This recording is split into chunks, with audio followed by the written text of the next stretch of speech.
Pinayagan ng Sandigan Bayan na makapagpiyansa si Janet Lim Napoles at Masbate Governor Rizalina Ciacion Lanete para sa kasong plunder kaugnay ng pork barrel scam. May ulat on the spot si Bernadette Reyes.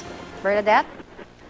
Connie, emotional daw si Masbate Governor Rizalina Ciacion Lanete ayon sa kanyang anak nang makarating sa kanyang balita na pinayagan sa Sandigan Bayan 4th Division na makapagpiyansa siya pati na umunoy mastermind ng pork barrel scam na si Janet Lim Napoles para sa kasong plunder dahil hindi raw malakas ang ebidensyang hinain ng prosekusyon para sa petition for bail ng mga akusado.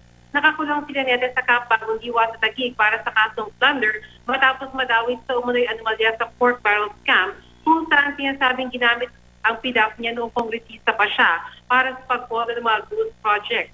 Ayon sa ponente na si Associate Justice Geraldine Payne Eco, hindi raw malinaw na naipakita ng prosekusyon ang umunoy partisipasyon ni Lanete sa pagkuha ng pondo mula sa kanyang PDAP sa pamamagitan ng mga peking NGO. Maging ang prosecution, inamin din daw sa pagdinig na hindi nagkita si Napoles at Lanete para pag-usapan ng umunoy kickback o komisyon ng gobernador. Hindi rin daw nagtungo sa tanggapan o anumang pagtitipon ni Napoles si Lanete. Maging ang whistleblower na si Ben Hurdoy, sinabing walang pagkakataon na personal siya nag-abot ng pera kay Lanete. Sa halip ang chief of staff niya na si Tumalpong ang tumatanggap ng pera o sa pamamagitan ng online transfer.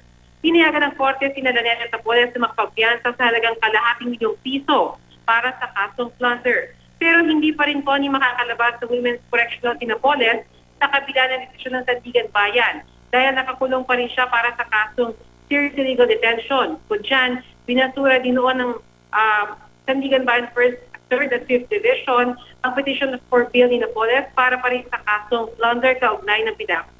Connie? Maraming salamat, Bernadette Reyes.